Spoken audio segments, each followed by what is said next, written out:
Gastó sus últimos $600 en comprar un contenedor oxidado en un patio abandonado, pensando que lo desguazaría para obtener metal.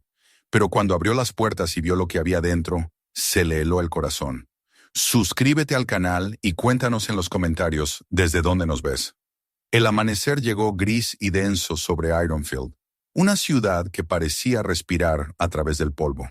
La neblina se arrastraba entre las estructuras oxidadas de los antiguos almacenes, donde las ventanas rotas eran los ojos vacíos de una era que se había extinguido.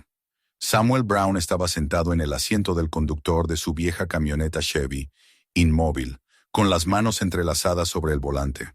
Los faros apagados reflejaban un débil brillo en el parabrisas cuarteado, y el aire dentro olía a gasolina, café frío y resignación. Los días eran iguales, repetitivos, como si el tiempo hubiera decidido no avanzar más en aquel rincón olvidado del mapa. La vida de Samuel había sido una sucesión de motores rotos y silencios pesados. Tenía los brazos cubiertos de cicatrices, las manos endurecidas por años de trabajo, y la piel de un hombre que había conocido demasiadas fábricas y demasiado poco sol. En el asiento del copiloto yacían tazas vacías, tornillos sueltos, herramientas que ya no encajaban en nada. Sobre el tablero descansaba una fotografía gastada por el calor y la humedad. 2 niños sonriendo, uno sin un diente, el otro sosteniendo un camión de juguete. Era la última foto antes de que su esposa se marchara a Luisiana con otro hombre. Samuel había prometido llamar, visitar, reconstruir algo, pero nunca lo hizo. La vida, como el óxido, se le fue pegando lentamente hasta cubrirlo todo. Ironfield había sido un pulmón industrial hace 30 años. Las fábricas, los talleres, las vías de tren. Todo hervía de ruido y movimiento. Pero cuando Reynolds Co. cerró sus puertas, la ciudad se vació como un contenedor abandonado. El suelo se agrietó, las grúas se oxidaron, las casas se vendieron por monedas. Samuel había trabajado allí desde joven, reparando motores de transporte, soldando marcos de acero, manteniendo vivos los camiones que movían el corazón del país. Hasta que un día, sin previo aviso, llegó una carta por correo. Operaciones suspendidas de manera indefinida. Ni una reunión, ni un agradecimiento. Solo silencio.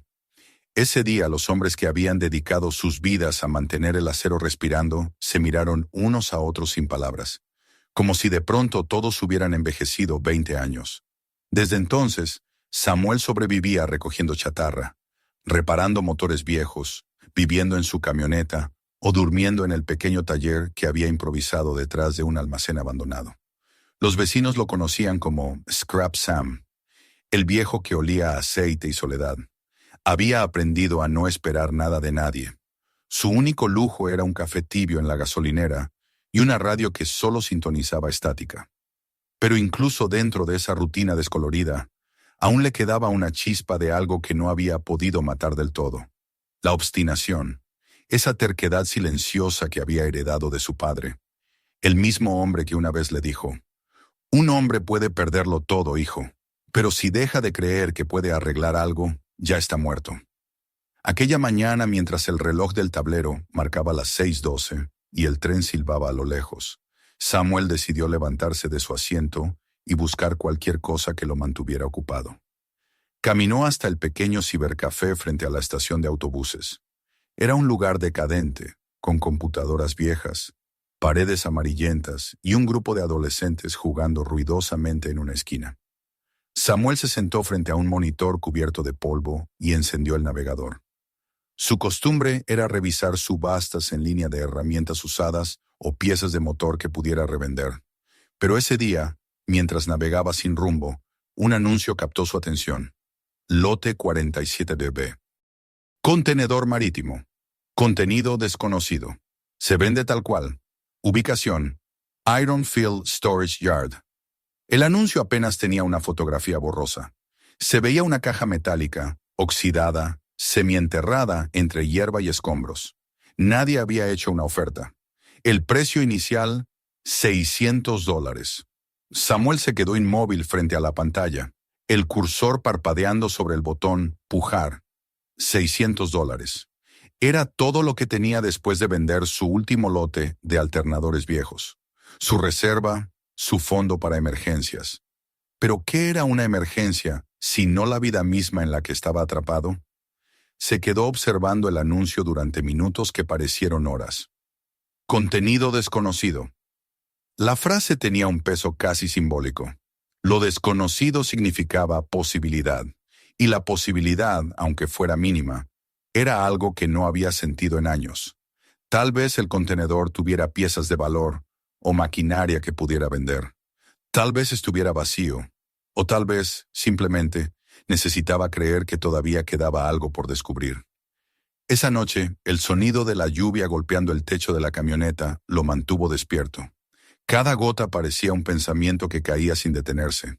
Había colocado una lata bajo una pequeña filtración, y el golpeteo metálico se convirtió en un metrónomo para sus dudas. Pensó en sus hijos, en su padre, en los años que había desperdiciado mirando atrás. Tal vez, pensó, abrir ese contenedor sería como abrir su propia vida sellada. Lo desconocido lo llamaba, como si lo estuviera esperando. Al amanecer, decidió hacerlo. Volvió al cibercafé antes de que abrieran del todo. El dueño, un hombre gordo de mirada cansada, lo miró sorprendido. ¿Otra vez aquí, Sam? Sí, solo un minuto, respondió él. Se sentó frente al mismo monitor y respiró hondo. Su dedo tembló un instante antes de presionar el botón. La pantalla parpadeó. Felicitaciones, usted es el postor más alto del lote 47B. Por primera vez en mucho tiempo, Samuel sonrió. No una sonrisa plena, sino una curva tenue en los labios, apenas un eco de lo que había sido. Había hecho algo impulsivo, irracional, casi insensato, pero al mismo tiempo sintió una pequeña corriente de electricidad correrle por el cuerpo. Algo se había movido dentro, algo se había encendido. El día siguiente transcurrió con lentitud. Cada hora era una espera.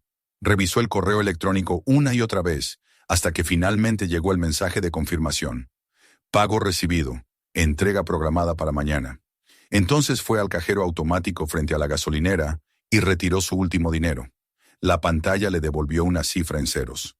Cuando el recibo salió, el viento se lo llevó antes de que pudiera guardarlo. Esa tarde limpió su taller improvisado detrás del almacén, un espacio lleno de latas, neumáticos y piezas oxidadas. Barrió el suelo, despejó un área donde podría colocar el contenedor. El olor del polvo mezclado con el aceite viejo le recordó sus primeros días en Reynolds Cone, cuando aún creía que el trabajo duro bastaba para construir una vida digna. Encendió un fuego dentro de un barril y se quedó sentado frente a las llamas. El cielo se volvió morado y después negro. Miró las chispas subir y desvanecerse. Pensó que, tal vez, el contenedor no traería fortuna ni respuestas, pero al menos traería un cambio. Y el cambio, incluso cuando dolía, era una forma de vida. Esa noche recordó a su padre con nitidez. El viejo taller en Alabama, el olor del metal caliente, las manos grandes y agrietadas del hombre que le enseñó todo. No dejes que el óxido gane, solía decirle mientras golpeaban piezas viejas para devolverles la forma. Samuel había dejado que el óxido ganara, no sobre los metales, sino sobre su propia alma. Pero ahora, mientras el fuego moría lentamente en el barril, repitió aquellas palabras como una oración. Cuando amaneció, el rugido de un motor interrumpió la calma. Un camión de carga dobló la esquina y entró en el patio, arrastrando tras de sí una nube de polvo. Samuel salió a recibirlo. El conductor, un hombre corpulento de chaqueta reflectante, le lanzó una sonrisa perezosa. «Aquí tienes tu ataúd», dijo con tono burlón. Samuel no respondió. Solo señaló un rincón del terreno, junto a un muro de bloques de concreto. El chofer maniobró el vehículo hasta colocar el contenedor en posición.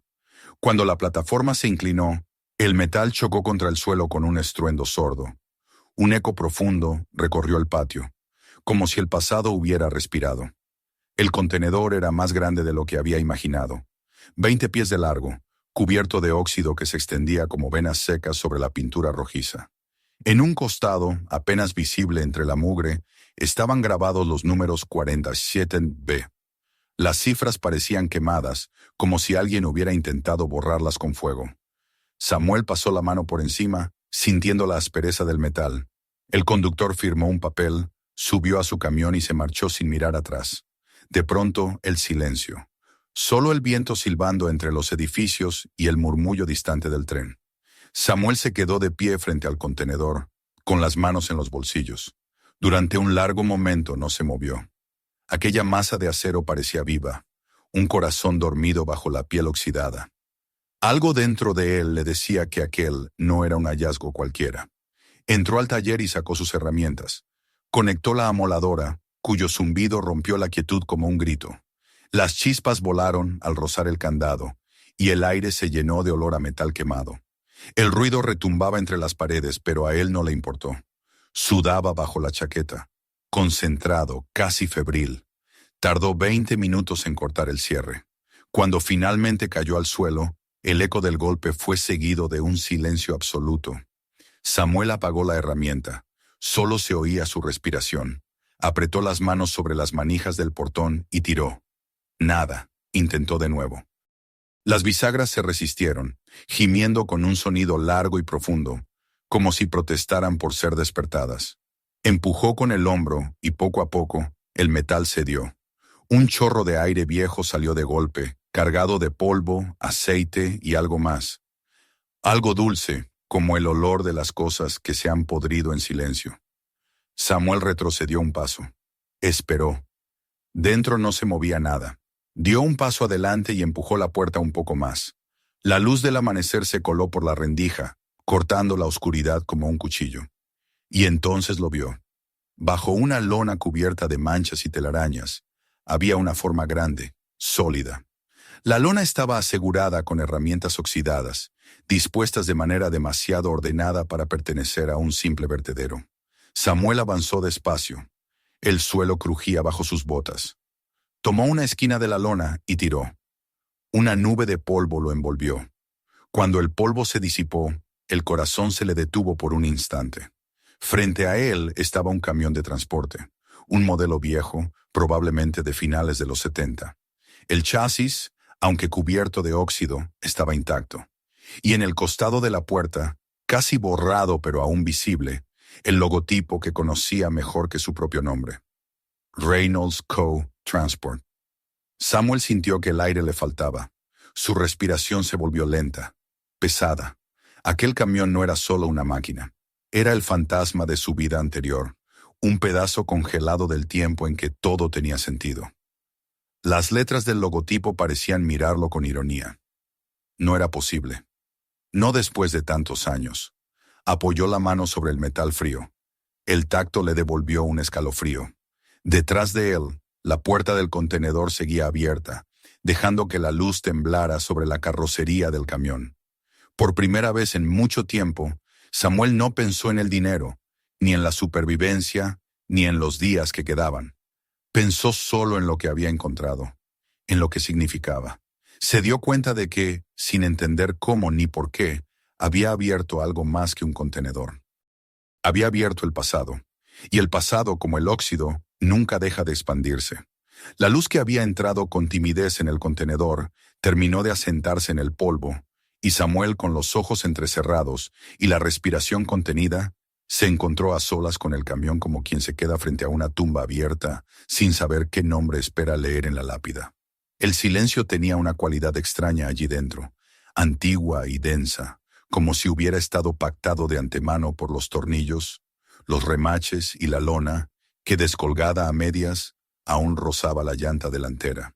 Le temblaban un poco los dedos al alisar otra vez la pintura apagada, fría como un animal dormido en invierno.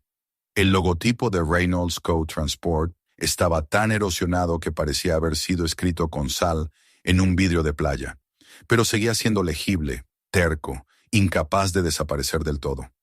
La primera sensación que lo atravesó no fue la alegría ni el miedo, sino una especie de pudor.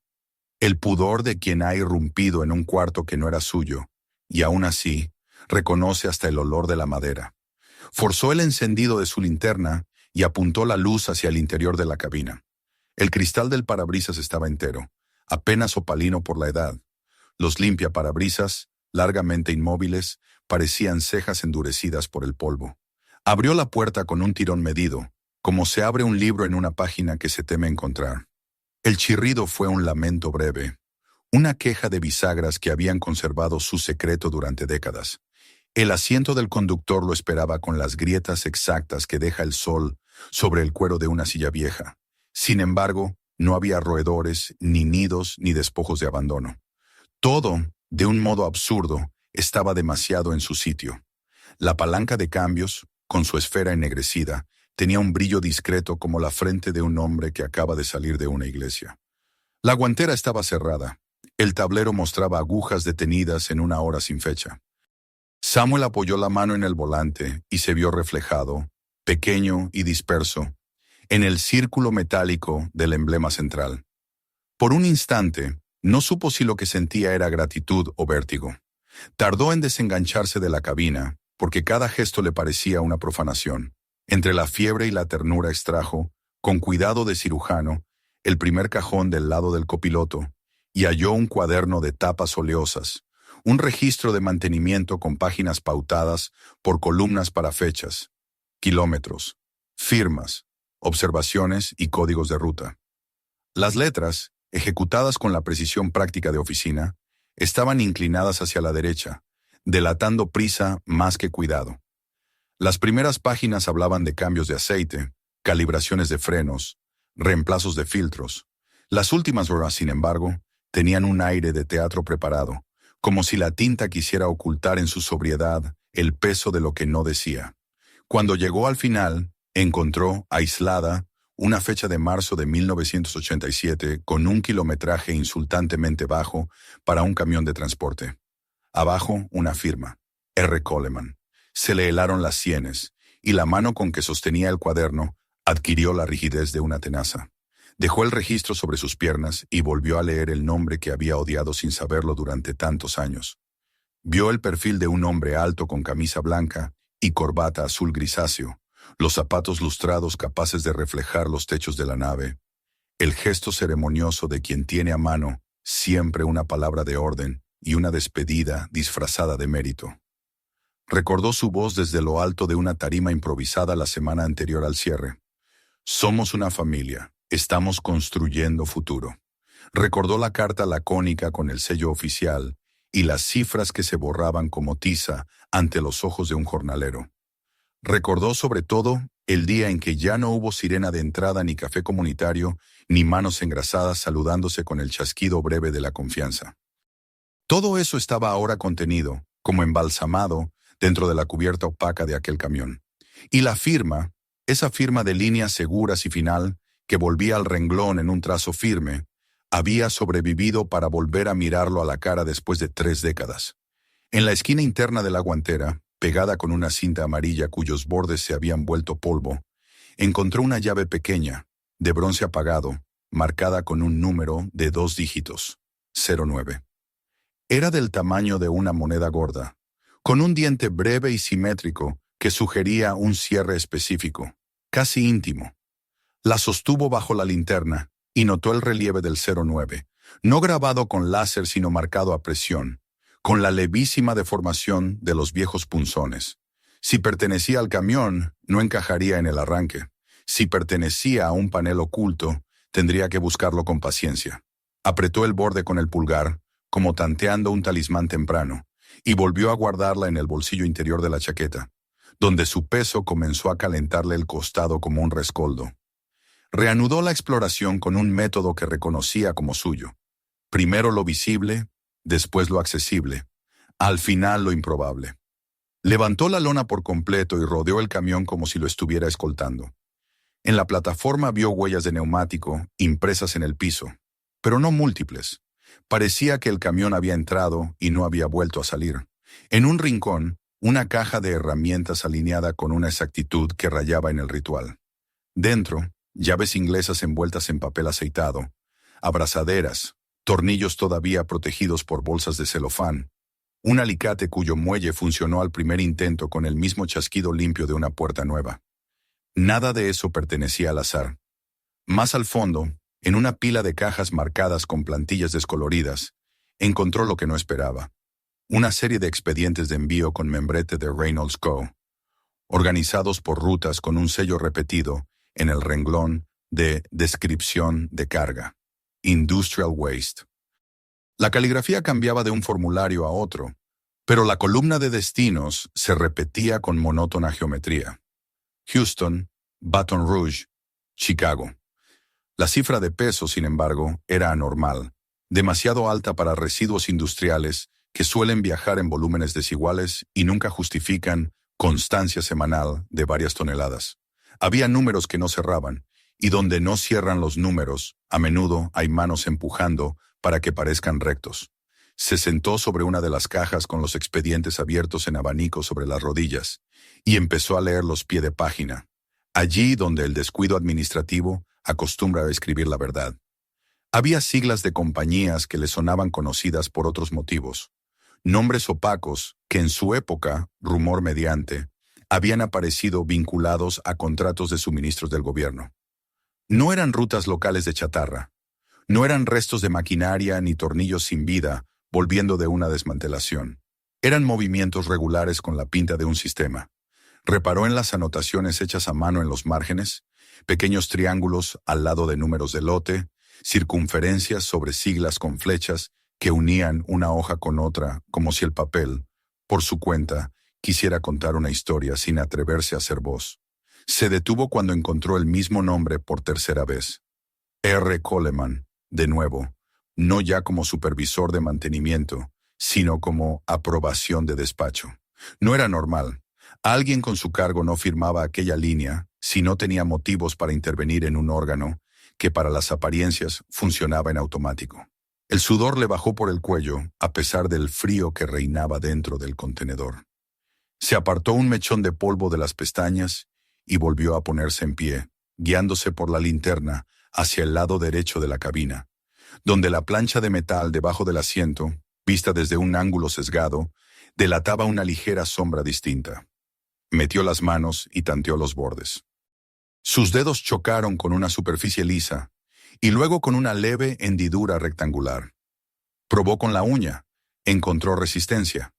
Buscó el destornillador del bolsillo y con torsiones suaves levantó una pieza que salió de su sitio como una tapa de galletas. Allí, encajada en un hueco justo, había una caja metálica del tamaño de una fiambrera, con una cerradura mínima de frente. Palpó la llave del 09 en su pecho. La sacó. El diente encajó con precisión, y al girarlo, el clic se oyó como si alguien hubiese cerrado un círculo junto a su oído. Dentro no había dinero, ni joyas, ni mapas. Había papeles, documentos con membrete oficial, números de forma, sellos de recepción, firmas menos famosas que guardaban, no obstante, su cuota de responsabilidad. Había también un fajo de fotografías en blanco y negro, unidas por una banda de goma, que se deshizo apenas Samuel las separó. Las imágenes mostraban el mismo camión frente a naves, con estructuras que él conocía de memoria.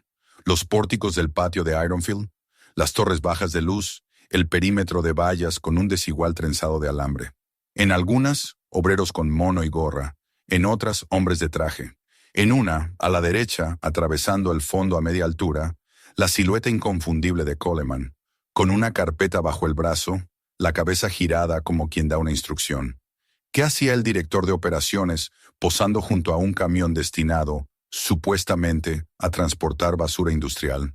¿Qué se fotografiaba allí que mereciera el ojo de un lente y el cuidado de una caja bajo llave? Las fotografías tenían el grano de lo urgente.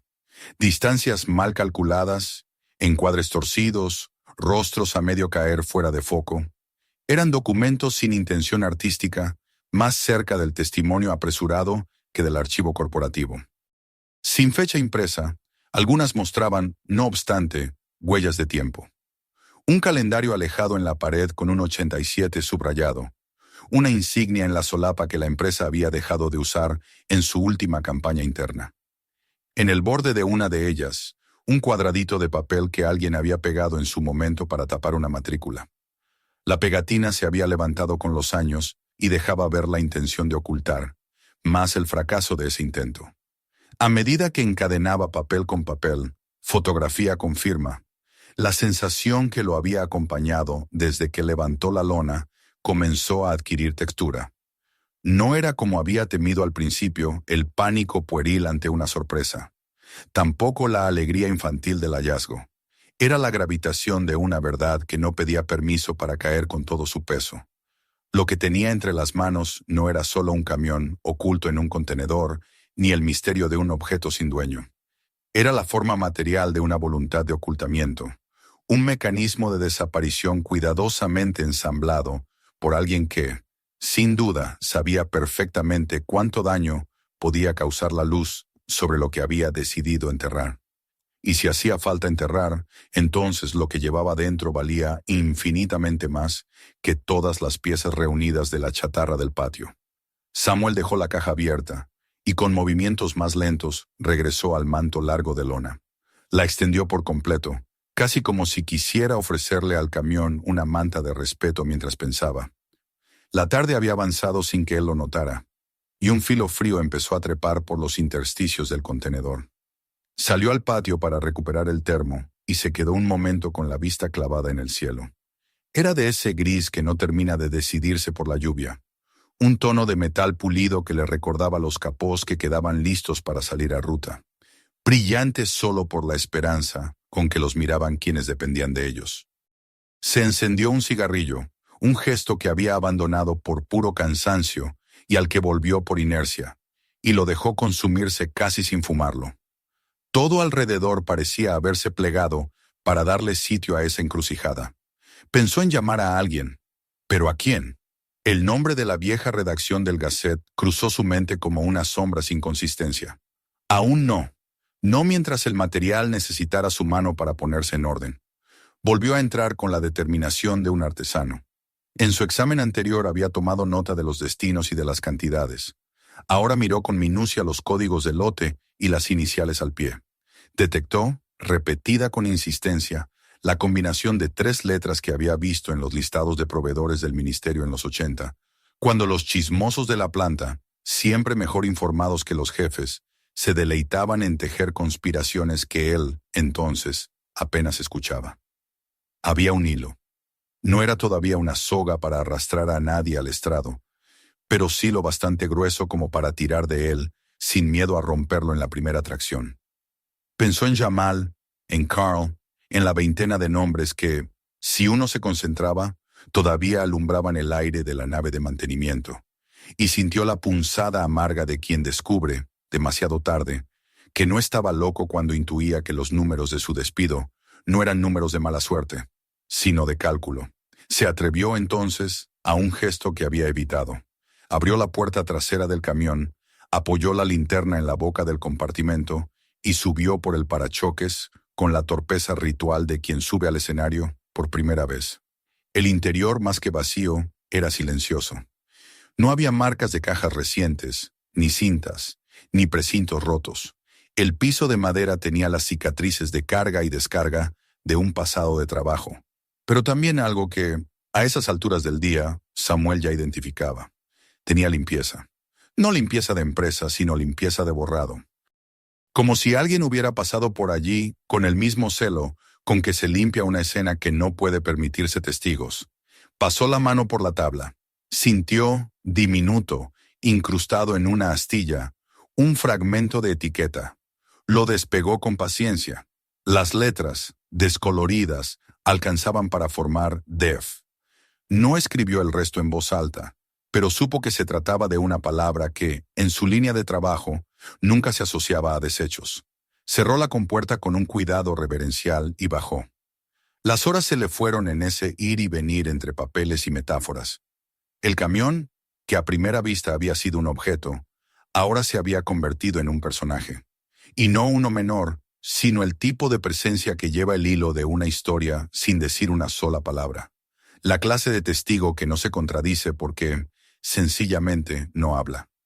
Samuel quiso reírse de su propio pensamiento, pero la seriedad de lo que tenía enfrente se lo impidió.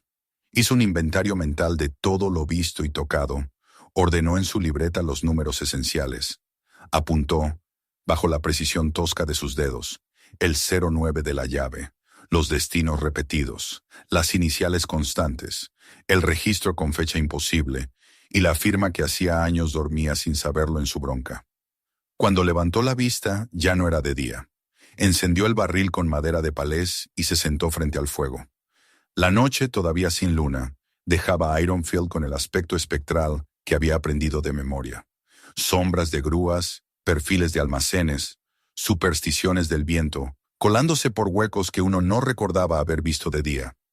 Ahí, donde los obreros compartían termos y chistes después del turno, solo quedaban escombros limpios, como si el tiempo, en lugar de desgastar, hubiera ido eligiendo qué borrar y qué conservar.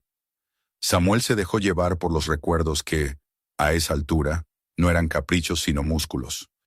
Se vio joven, apoyado en el guardabarros de un camión parecido, escuchando a un veterano hablar de rodamientos con la misma devoción con que un padre le habla a su hijo de la paciencia. Se oyó a sí mismo en la puerta de casa, inventando valentías que su mujer dejaba pasar con un beso que, hoy lo sabía, estaba ya programado para la despedida. Lo vio todo junto, como si alguien proyectara la película de su vida sobre el faldón del contenedor. Y por primera vez no sintió vergüenza sino hambre. Hambre de entender. Hambre de arreglar lo que no se arregla con llaves ni estázolas. El viento cambió y trajo con él un olor de lluvia que no cayó. El fuego crepitó. El contenedor, desde su esquina, parecía una bestia tranquila que respirara según leyes propias. Samuel apagó el cigarrillo que nunca había terminado y se levantó con esa decisión que no es heroica, sino doméstica. El mismo temple con que se vuelve a abrir un reloj para ajustar un engranaje al que nadie presta atención. Cerró la puerta del contenedor con el candado nuevo que había traído del cajón. Lo probó 2 veces. Se aseguró de que el hierro sentara bien en la argolla y guardó la llave en un sitio donde pudiera encontrarla incluso dormido. Adelante, en el taller, acomodó los papeles más sensibles dentro de una caja de metal que atornilló al piso. No era una fortaleza, pero era deliberación. El resto lo dejó donde su memoria lo encontraría sin esfuerzo. En sus ojos, la chispa vieja de un oficio se había mezclado con otra cosa más implacable. Ya no estaba haciendo un inventario. Estaba juntando piezas para armar una verdad. Antes de meterse en la camioneta, volvió a mirar la numeración 47DB. Pensó que, si uno quisiera escribir una cifra maldita, elegiría otra, más redonda, más propensa a la superstición. Esta, en cambio, tenía la modestia exacta de las cosas que sostienen el mundo sin preguntarse por qué. Bajó la vista y vio su propio reflejo en un charco de aceite y agua. Era un hombre cansado, sí, pero con la cara de quien por fin ha recibido una tarea a su altura. Se dejó caer en el asiento del conductor, con los huesos protestando, y cerró los ojos un momento para ver mejor lo que había visto. El camión, el registro, la firma, la llave 09, los destinos, las fotografías, la limpieza sospechosa del interior, los números que no cerraban, y la sensación, cada vez menos intuición y más certeza, de que nada de aquello estaba ahí por azar. Durmió mal, con sueños cortados por la imagen fija del rostro de Coleman, girando apenas para dar una orden fuera de foco. Se despertó una vez con el sonido de una lata cayendo por el viento, y antes de recuperar la calma, ya tenía la mano en el bolsillo buscando el 09, como quien busca la piedra en la que apoya el pie para cruzar el río. Cuando por fin amaneció, con una luz de color estaño filtrándose por la lona que había vuelto a acomodar, sintió que el día no le pedía la lista de siempre, sino una sola cosa: seguir. Salió, se lavó la cara con agua que sabía a vaso olvidado, y regresó al contenedor con la misma reverencia con que los feligreses regresan el domingo a ver al santo al que, de pronto, creen haberle visto pestañear. Subió de nuevo a la cabina para darle a cada centímetro una mirada que la prisa del descubrimiento inicial le había negado. En la parte baja del tablero encontró, en letras apenas visibles, la numeración interna del vehículo.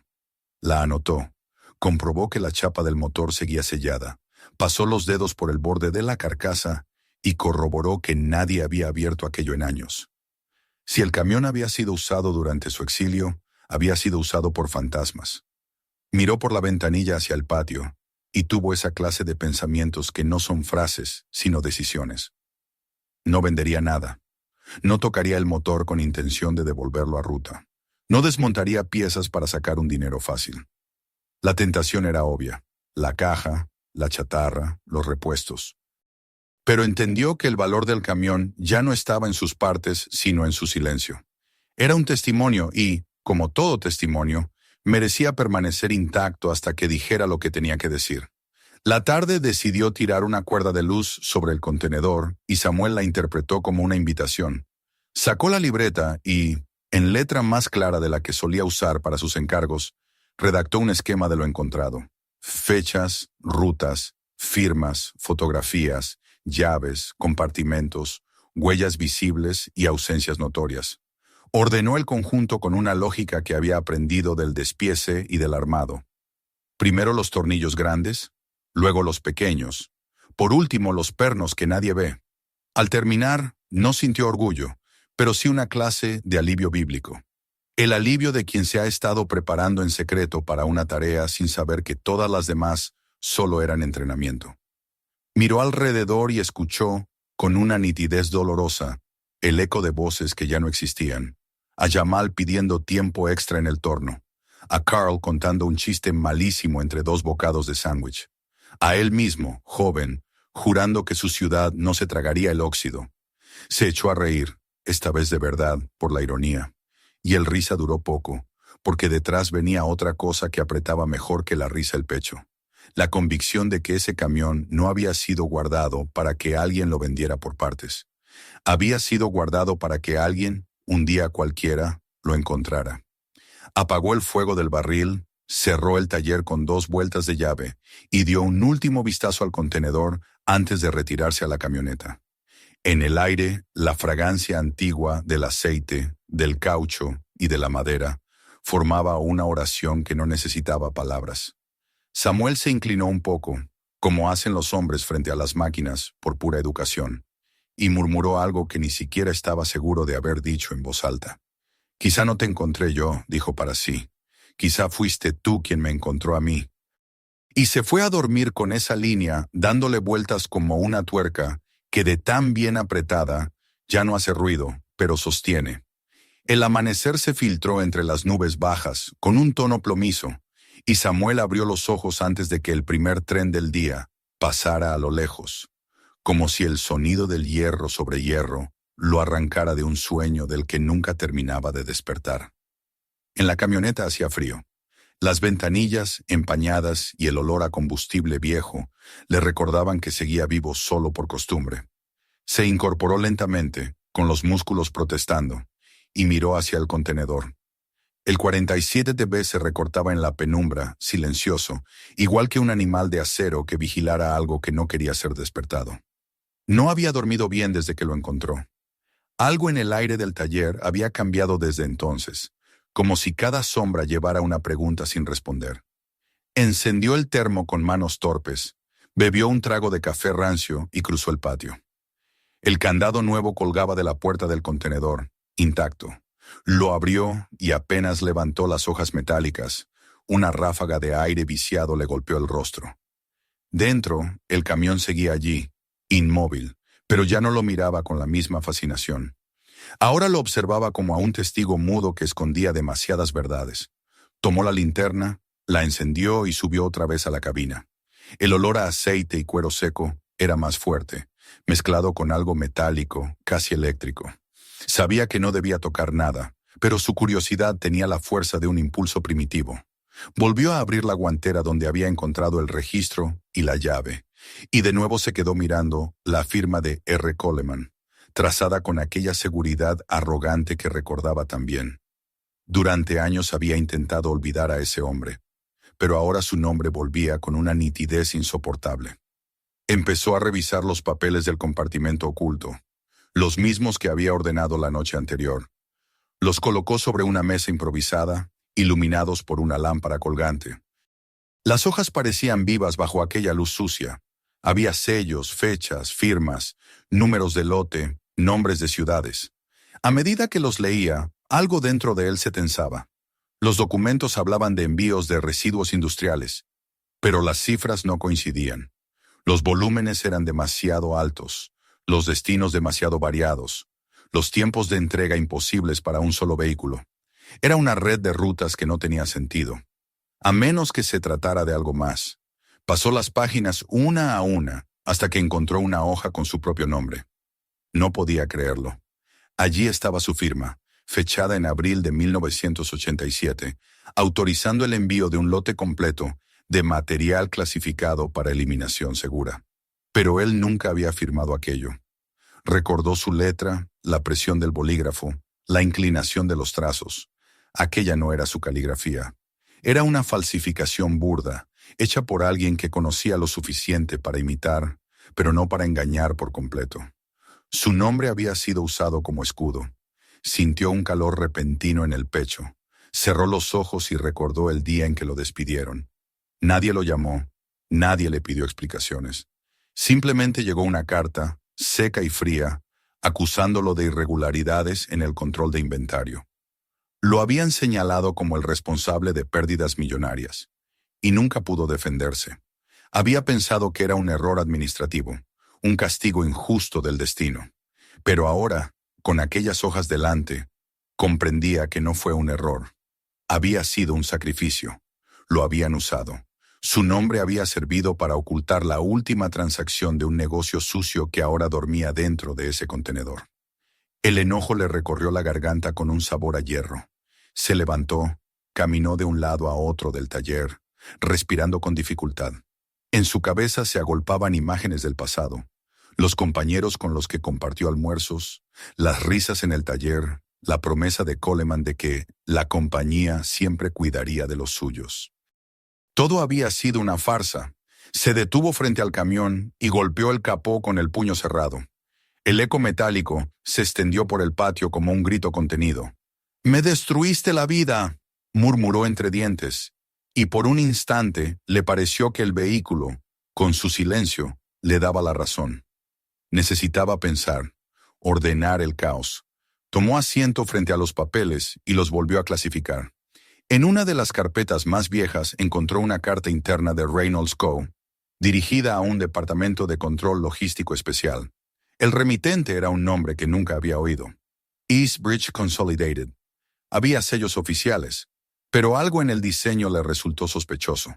Buscó en los papeles adjuntos y encontró facturas con importes desproporcionados, selladas por oficinas gubernamentales en Houston y Baton Rouge.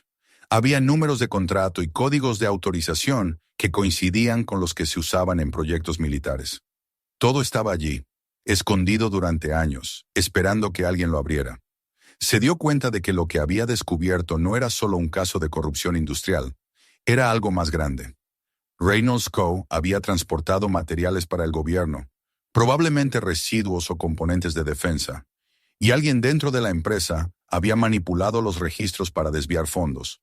Coleman había sido el eje de todo, y cuando la operación se complicó, habían cerrado el negocio, desaparecido las pruebas y arruinado a los empleados que podían hablar.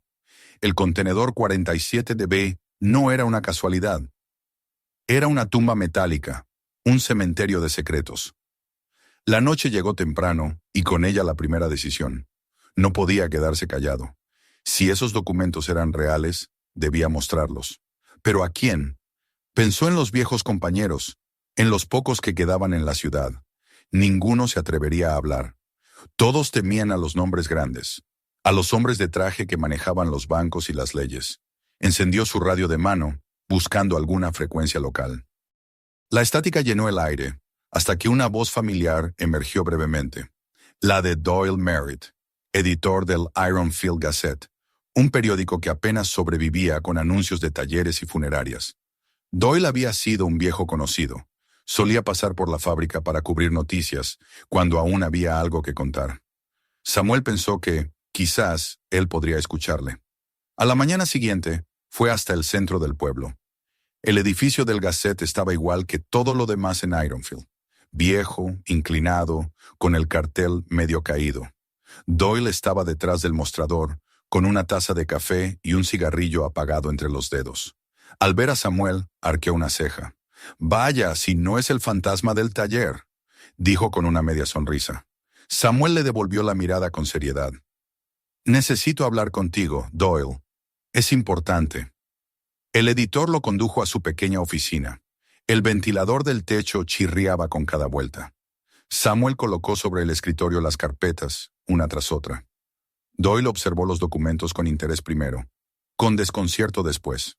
«¿Qué es esto?», preguntó. «La razón por la que cerraron Reynolds Co», respondió Samuel. «Y la razón por la que mi vida se fue al infierno». Durante más de una hora, Samuel explicó todo: el contenedor, el camión, los registros, la firma de Coleman, los contratos falsos. Doyle hojeó los papeles, rascándose la barba. Cuando Samuel terminó, el periodista soltó un suspiro largo y se recostó en la silla. «Sam, lo que tienes aquí podría hacer ruido. Si fuera verdad, pero es papel viejo. Nadie va a mover un dedo por algo que pasó hace 30 años». Samuel lo miró incrédulo. «¿Ni siquiera vas a intentar verificarlo?». Doyle bajó la mirada. «Mira, amigo, yo también tengo facturas que pagar.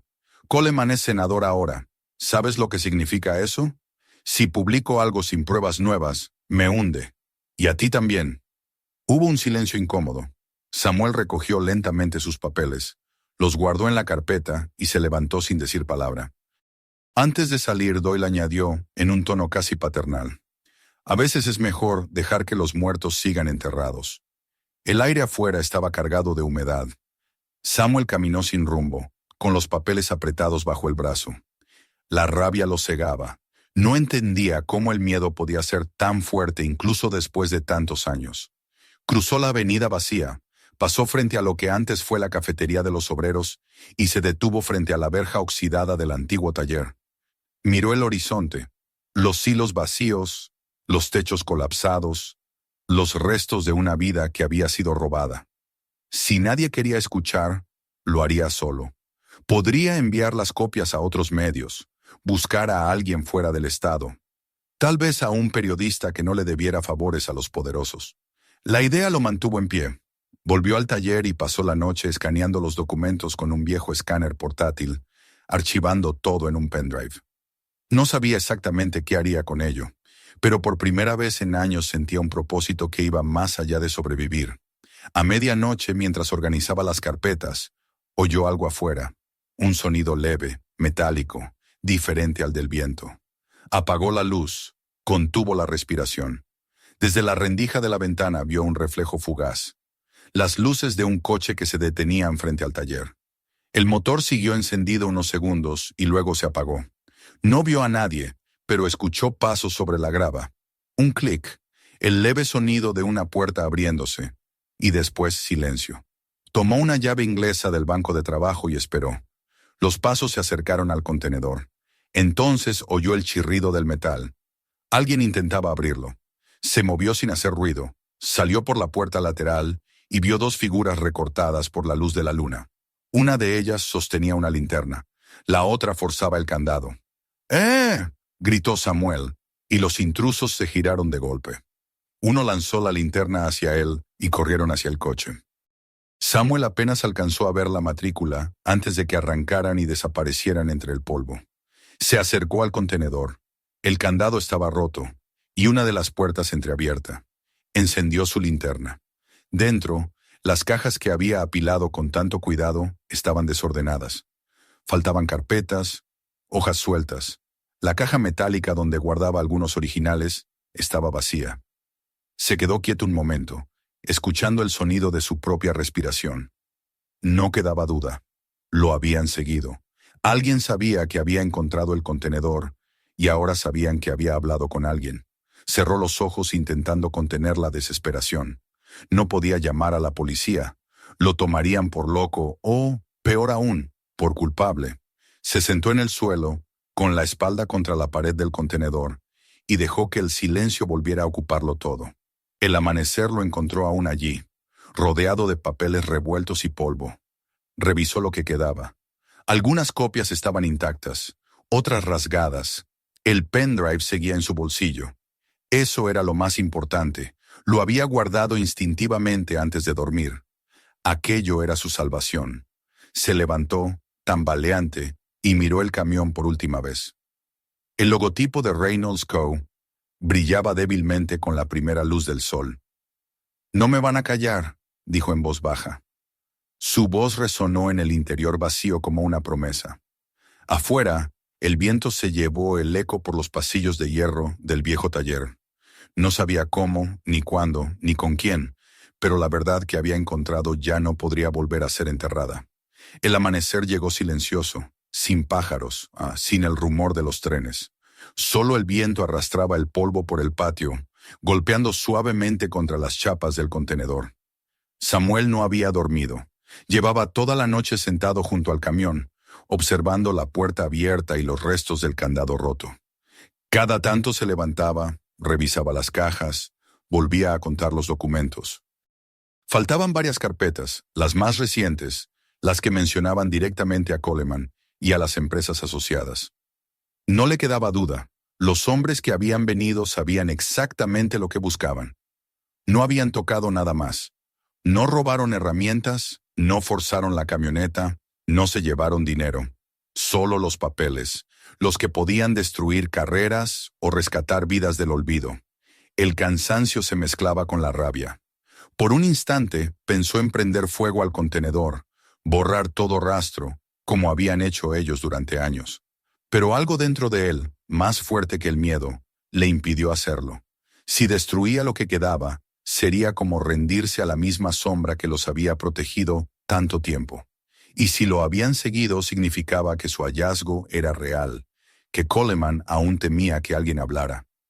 Ese pensamiento, lejos de asustarlo, le dio una especie de energía nueva. El miedo se transformó en propósito. Esperó a que el sol subiera. Luego guardó los documentos restantes en una caja de herramientas y la escondió bajo el piso falso del taller. El pendrive, su copia digital, lo ató al interior de su bota, entre el forro y la suela. Solo entonces respiró con más calma. Se lavó la cara en el fregadero, se miró al espejo roto y apenas se reconoció. Tenía los ojos hundidos, las ojeras moradas, el cabello sucio, pero en la mirada había algo distinto. Una determinación que no sentía desde que era joven. Decidió que ya no podía actuar solo. Doyle había tenido miedo, lo entendía. El Gazette era un periódico pequeño, atado por la política local. Necesitaba a alguien con más libertad, alguien con la fuerza y la rabia necesarias para desafiar al poder. Recordó un nombre, uno que había escuchado años atrás en una transmisión de radio. June Lawson. Había sido periodista de investigación, reconocida por destapar un caso de corrupción en el Departamento de Vivienda del Estado. Su reportaje casi le cuesta la vida. El coche que conducía explotó una semana después de publicar su artículo, y aunque sobrevivió, perdió la carrera. Nadie volvió a contratarla. Samuel no la conocía en persona, pero sabía que vivía cerca, en un pueblo al otro lado del río. No tenía teléfono ni dirección exacta, pero el nombre era suficiente. Subió a su camioneta, encendió el motor con dificultad y tomó la carretera vacía. El sol comenzaba a calentar el asfalto y el paisaje, salpicado de graneros abandonados y carteles oxidados, parecía un espejo de su propia historia. Mientras conducía, repasaba lo que le diría. No podía sonar como un loco ni como un conspirador. Tenía que mostrarle los hechos, los documentos, la conexión entre Reynolds Co. y Coleman, y sobre todo, convencerla de que aún había algo que valía la pena contar. El viaje duró 1 hora. Al llegar al pueblo, detuvo el vehículo frente a una casa de madera pintada de azul, con las cortinas cerradas y un porche cubierto de polvo. No había timbre, así que golpeó la puerta. Pasaron unos segundos antes de oír pasos del otro lado. Una voz femenina, ronca y firme, preguntó: ¿Quién es? Me llamo Samuel Brown. Necesito hablar con usted. Es sobre Reynolds Co. Hubo un silencio breve. Luego el sonido de un cerrojo. La puerta se abrió apenas una rendija. Una mujer delgada, de cabello entrecano y mirada desconfiada, lo observó con cautela. ¿Quién le dio mi dirección? Nadie. La busqué. Sé lo que hicieron con su artículo, y sé que usted fue la única que se atrevió a escribir la verdad. Ella lo miró largo rato antes de abrir del todo. Entre. Pero si esto es una trampa, no salga vivo de aquí. El interior de la casa estaba lleno de pilas de papeles, periódicos, carpetas, libros viejos. En una esquina, una máquina de escribir cubierta con una sábana amarillenta. June caminó descalza, con paso lento, y señaló una silla. «Siéntese. Ahora hable». Samuel le contó todo. Desde la subasta del contenedor hasta el ataque de la noche anterior. Le mostró las fotos, las copias de los documentos, el registro con la firma de Coleman, los nombres de las empresas pantalla. A medida que hablaba, la expresión de ella cambiaba de escepticismo a interés, y de interés a inquietud. ¿Dice que encontró todo eso en un contenedor olvidado? Sí, y lo compré sin saber qué había dentro, pero ahora entiendo por qué estaba allí. June se levantó y comenzó a caminar por la habitación, como si las piezas de un rompecabezas antiguo se acomodaran en su mente. Reynolds Co. Yo recuerdo ese nombre. Lo mencionaron en un informe que nunca pude publicar. Estaban vinculados a un contrato del Departamento de Defensa, suministros químicos. Pero cuando pedí los registros, desaparecieron. Nadie quería hablar. «Pues yo tengo los registros», respondió Samuel. Ella lo miró directamente. «¿Y piensa qué? ¿Que puede derribar a un senador con papeles amarillentos? Creo que puedo probar que construyó su carrera sobre mentiras. Y no pienso callar». June se quedó en silencio, observándolo. En su rostro se mezclaban cansancio y respeto. «No sé si está loco o si es el primer hombre decente que conozco en años». «Tal vez ambas cosas», replicó Samuel con una sonrisa tensa. Ella rió por primera vez. «Muy bien, señor Brown. Si quiere enfrentarse al demonio, tendrá compañía». Durante los días siguientes trabajaron juntos en la cocina de June, transformada en improvisada redacción. Revisaron los documentos, compararon sellos, buscaron nombres repetidos. June tenía contactos en archivos públicos y bases de datos antiguas, y usaba su nombre de forma encubierta para acceder a información. Descubrieron que las empresas intermediarias que figuraban en los registros ya no existían o habían cambiado de nombre. Pero había una coincidencia. Todas habían transferido dinero a una cuenta registrada en una firma llamada Northgate Holdings, cuyo propietario figuraba como consultor externo de Coleman. El hilo era claro. Coleman había creado una red de compañías falsas para desviar fondos de contratos federales bajo el pretexto de transporte industrial. Reynolds Co. había sido solo una pieza más. Una tarde, mientras revisaban una caja de fotografías, June encontró una que la dejó inmóvil. Mostraba a un grupo de hombres posando frente a un almacén, entre ellos Coleman, sonriendo con el aplomo de quien se sabe intocable. Pero en la esquina, detrás del camión, había algo más, un cartel de advertencia con el logo del gobierno y la palabra confidencial. June lo acercó a la luz. «Esto lo cambia todo», murmuró. «Estas fotos vinculan directamente la operación con instalaciones federales». Samuel sintió un escalofrío. «Y ahora ya saben que las tenemos». Esa misma noche, mientras June preparaba café, el teléfono fijo sonó. Ella lo miró con extrañeza. Casi nadie llamaba. Contestó. Su rostro se tensó. «¿Quién es?», preguntó, y del otro lado una voz grave respondió. «Deje eso, señora Lawson. No queremos hacerle daño». Colgó despacio y se quedó mirando el aparato. «Nos encontraron», dijo simplemente. Decidieron mudarse temporalmente al viejo taller de Samuel en Ironfield. Allí tendrían más control, y nadie sospecharía que una periodista retirada trabajaba desde un rincón olvidado del mapa. June instaló su computadora portátil y juntos comenzaron a redactar un informe detallado con las pruebas. Planeaban publicarlo en una plataforma independiente, pero el miedo no desaparecía. Cada ruido afuera, cada sombra, los mantenía alerta. Una noche Samuel se despertó sobresaltado por el sonido de un motor acercándose. Corrió a la ventana, pero solo vio las luces de un coche alejarse lentamente por la carretera. El cansancio y la tensión comenzaron a pasar factura. Aún así, seguían trabajando, convencidos de que la verdad debía salir. June escribió los primeros párrafos del artículo con un tono pausado pero incisivo. Durante más de 30 años, una red de empresas fantasmas operó bajo el amparo de contratos gubernamentales, desviando fondos públicos. Hoy, las pruebas resurgen desde las entrañas oxidadas de Ironfield. Samuel leyó en silencio y sintió un nudo en la garganta. No sabía si era orgullo o temor, pero entendió que ya no había vuelta atrás. 2 días después, subieron el artículo a una plataforma en línea. No esperaban mucho, quizá un puñado de lectores, algún comentario perdido, pero el efecto fue inmediato. En pocas horas el texto se compartió cientos de veces. Los nombres, las cifras, las fotos, todo comenzó a circular. Algunos medios alternativos retomaron la historia, otros la descartaron por improbable. Sin embargo, alguien había encendido la chispa. Esa misma tarde, Samuel recibió un mensaje de texto en su teléfono viejo. No tenía remitente. Solo decía, «Deja de cavar, Brown. No hay fondo».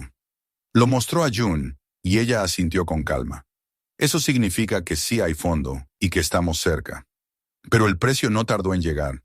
Una mañana, al volver del pueblo, Samuel encontró el portón del taller abierto. El contenedor, su contenedor, estaba forzado de nuevo. Dentro, el camión había sido movido. Las fotos y los restos de los documentos desaparecieron. En su lugar, solo un papel doblado sobre el asiento del conductor. Decía, «Esto no es tuyo, déjalo morir». Samuel sintió que el suelo se le hundía bajo los pies. La impotencia era tan fuerte que le costó respirar. June lo encontró allí, sentado frente al camión, con el papel entre las manos. «Se lo llevaron todo», dijo con la voz rota. «Todo lo que teníamos». Ella se arrodilló junto a él. «No, Sam, no todo. Lo importante sigue aquí». Le tocó el pecho, justo donde él llevaba la copia oculta del pendrive. Esa noche no hablaron mucho. Solo se quedaron mirando el fuego del barril, escuchando el crujido del metal con cada cambio de temperatura. El miedo era real, pero también lo era la certeza de que habían despertado a un gigante dormido. «Vendrán otra vez», murmuró Samuel. «Sí», respondió ella, «y cuando lo hagan, el mundo ya sabrá quiénes son». Al amanecer el cielo se tiñó de un rojo extraño. Ironfield parecía suspendido entre la historia y el olvido, y Samuel, de pie frente al contenedor, comprendió que la sombra del pasado no se disiparía fácilmente. Pero por primera vez no le temía, porque ahora esa sombra tenía forma, nombre y rostro, y él, al fin, tenía algo que perder. El amanecer se filtró entre las rendijas del taller, con una luz cansada, de ese tipo que parece no querer pertenecer al día que viene. El humo del barril se había apagado hacía horas, y el aire olía a madera quemada y aceite viejo. June dormía sobre la mesa, la cabeza apoyada en los brazos cruzados, mientras Samuel observaba el contenedor desde la puerta abierta. No podía apartar la mirada de las huellas en el suelo, los rastros del vehículo que se había llevado los documentos. Habían pasado 3 días desde el último ataque, 3 días en los que vivieron en una mezcla de ansiedad y esperanza. La publicación seguía extendiéndose por la red, multiplicándose más rápido de lo que habían imaginado. Sin embargo, el eco de aquella amenaza, el papel que alguien dejó sobre el asiento del camión, seguía resonando en su mente con la persistencia de un zumbido. «Esto no es tuyo. Déjalo morir». No podía hacerlo, ni aunque quisiera. Ya no se trataba solo de él o de su nombre. Había demasiadas vidas sepultadas bajo aquella mentira. Pensó en los antiguos obreros de la fábrica, en las familias que habían perdido todo cuando el cierre los dejó sin trabajo. Pensó en su propio rostro reflejado en el espejo, el hombre que fue acusado de corrupción y expulsado sin derecho a defensa. Y pensó en Coleman, con su sonrisa tranquila y sus discursos sobre patriotismo y progreso.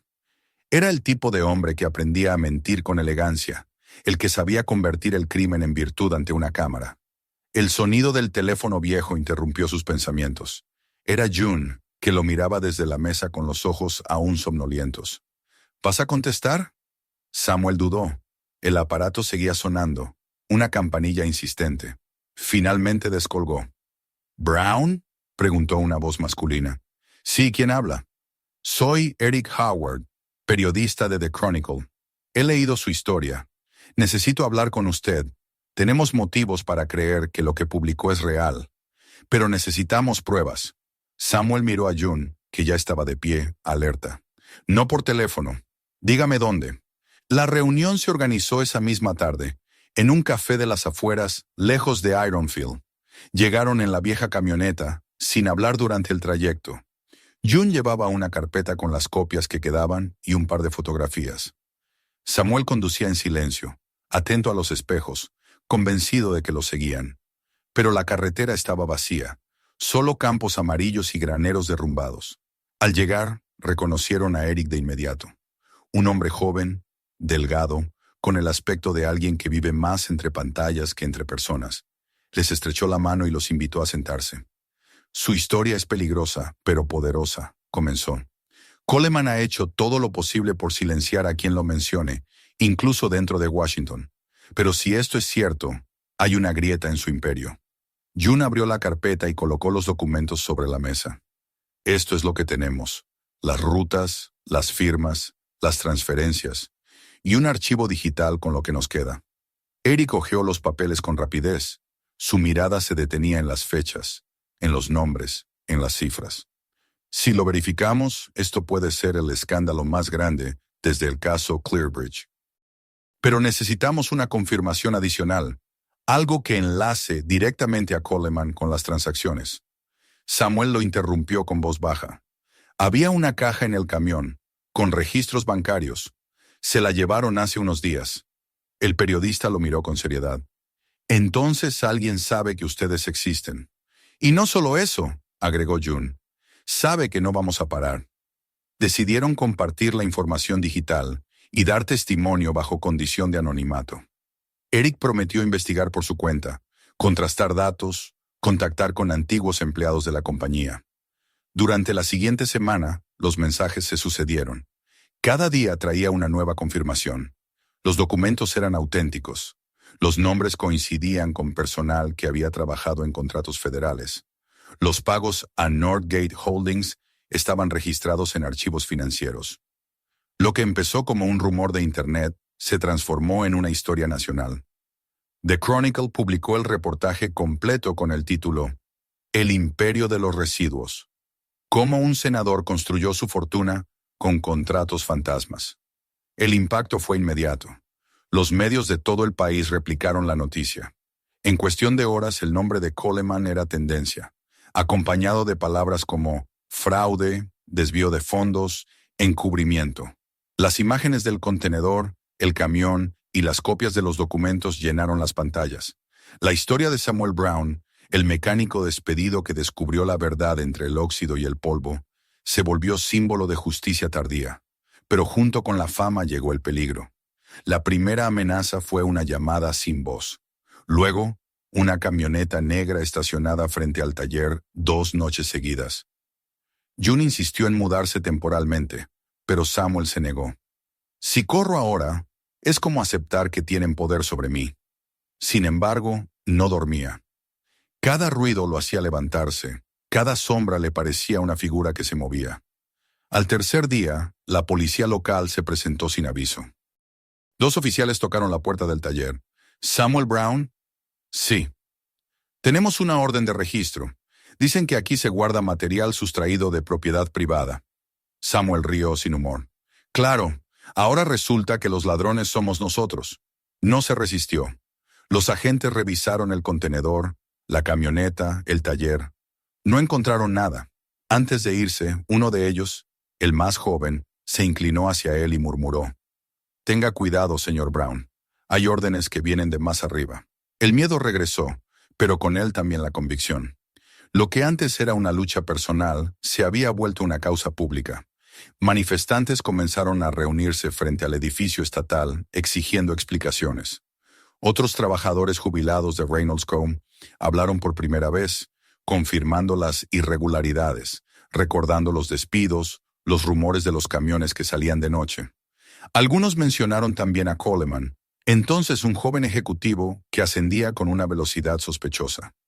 Las piezas encajaban y el país observaba con atención. Coleman respondió con un discurso transmitido en vivo desde su despacho. Vestido de azul oscuro, la bandera detrás, el gesto contenido. Negó todo.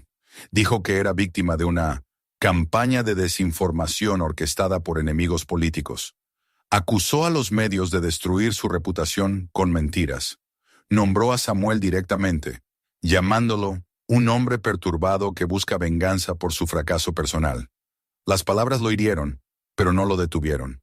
June lo miró con calma, mientras la televisión seguía encendida. Acaba de cometer un error, dijo ella. Te subestimó y ahora te puso en el centro de todo. Ya no puedes desaparecer. Esa misma noche, el teléfono volvió a sonar. Era Eric. Van a abrir una investigación federal. El fiscal especial acaba de anunciarlo. Necesitan que testifiques. Samuel sintió cómo se le helaban las manos. ¿Yo? ¿Testificar? Tú y la señora Lawson son los principales testigos. Lo que encontraron es la base del caso. Colgó sin decir nada. Caminó por el taller, en silencio, hasta que se detuvo frente al camión dentro del contenedor.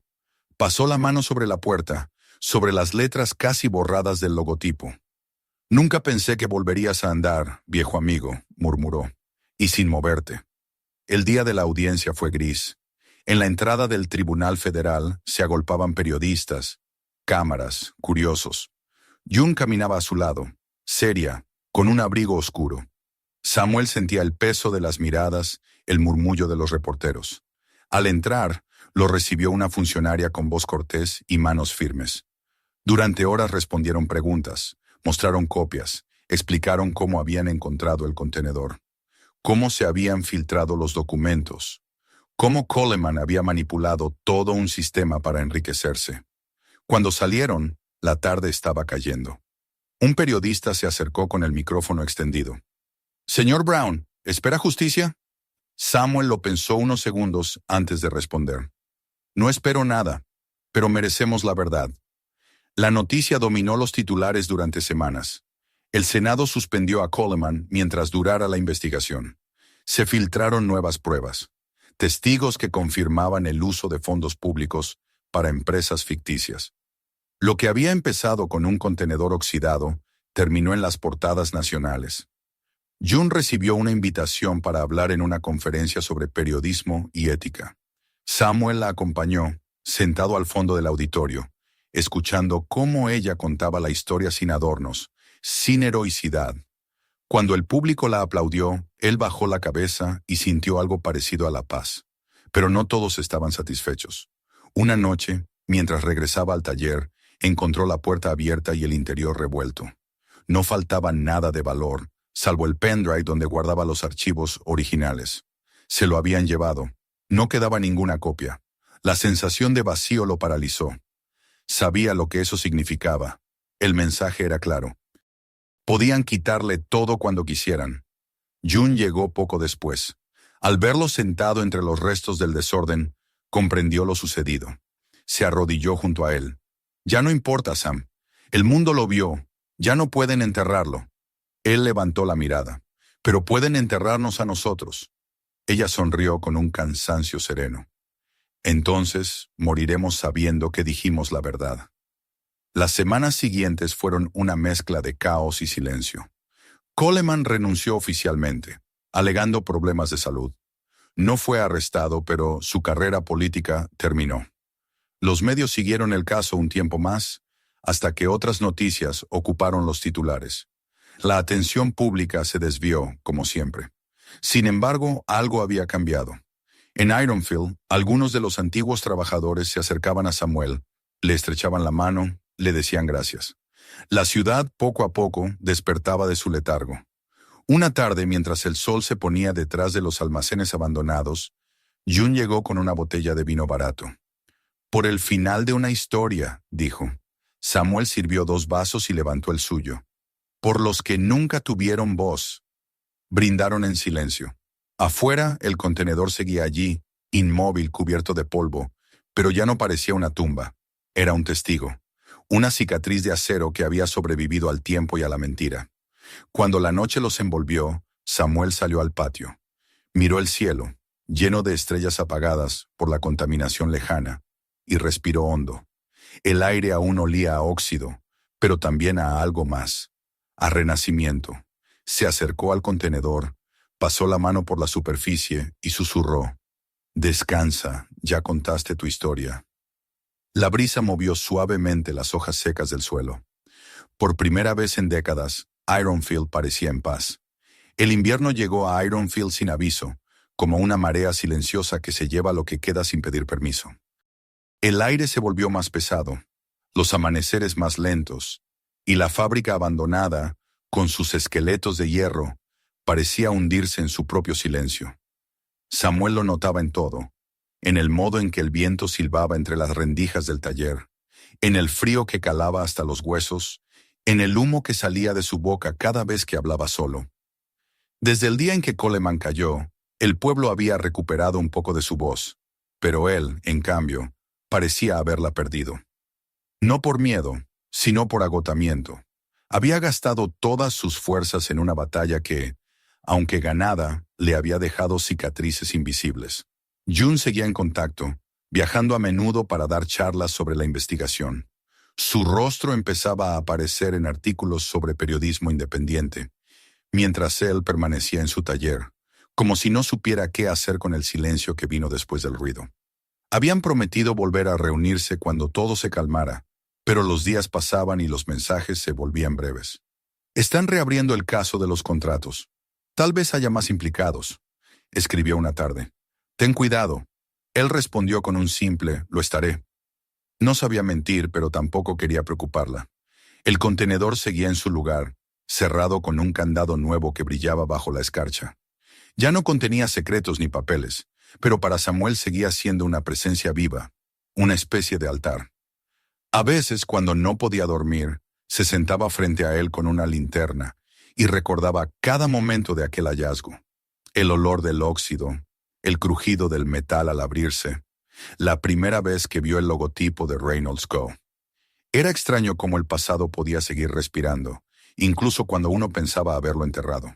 Una noche, mientras revisaba unas herramientas, oyó el sonido de un motor acercándose. Pensó que sería un repartidor perdido, o quizá algún curioso que había leído la historia en los periódicos. Pero cuando las luces del coche iluminaron la fachada del taller, su cuerpo se tensó. Era un sedán oscuro, demasiado elegante para Ironfield. Se detuvo sin apagar el motor. De su interior bajó un hombre alto, con abrigo largo y pasos seguros. Llevaba un maletín en la mano y un gesto tranquilo, casi amable. «Señor Brown», dijo acercándose, «espero no llegar en mal momento». Samuel lo observó desde la puerta, con las manos manchadas de grasa y la llave inglesa aún en la palma. «¿Quién pregunta?» «Mi nombre es David Mallory. Soy representante legal del señor Coleman». Samuel sintió cómo la sangre se le enfriaba. Mallory hablaba con cortesía, pero su presencia tenía el filo de una advertencia. «No sé qué quiere de mí. Ya todo está dicho». «No todo», respondió el hombre, abriendo el maletín. «Hay cuestiones pendientes.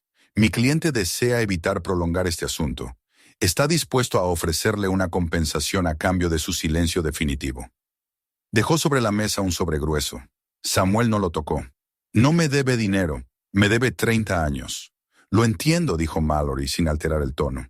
«Pero créame, esto es lo mejor para todos. Si sigue hablando, otras personas saldrán perjudicadas. Usted ya consiguió lo que quería. Justicia, atención mediática. No tiene sentido seguir removiendo el barro». Samuel respiró hondo, tratando de contener la ira. «¿Y cuánto vale el silencio, señor Mallory?», preguntó finalmente. El hombre se encogió de hombros. «Lo suficiente para que no vuelva a necesitar mirar atrás». Durante un instante, Samuel pensó en June, en los obreros, en su juventud perdida. Pensó en los hombres que habían muerto sin saber por qué los echaron, en los que se quedaron con deudas y vergüenza. Abrió el sobre y vio los billetes, apilados con precisión. Luego lo arrojó al fuego del barril que ardía afuera. Las llamas lo devoraron con un crepitar breve y seco. «Dígale a su jefe que ya no tiene poder aquí», dijo, mirando el fuego, «y que el silencio no se compra». Mallory no se movió. Solo lo observó con una mezcla de respeto y desprecio. «Es un hombre obstinado, señor Brown. Espero que no se arrepienta». «Ya he pasado por eso», replicó él. «No tengo tiempo para volver a hacerlo». El abogado regresó al coche sin mirar atrás. Cuando el motor se perdió entre los árboles, Samuel volvió al taller. Se sentó frente al fuego y vio cómo las cenizas del dinero caían lentamente, como copos de invierno que no calientan nada. Había rechazado la última oferta del miedo, y en ese gesto sintió una libertad nueva, áspera, casi dolorosa. Al día siguiente, June apareció sin avisar. Venía con el rostro pálido, el abrigo cubierto de nieve y una expresión que no había visto en ella desde los días de la publicación. ¿Qué pasó?, preguntó él. Ella dejó caer una carpeta sobre la mesa. Coleman murió anoche. Samuel la miró sin entender. ¿Cómo? Oficialmente, un infarto. Pero hay cosas que no cuadran.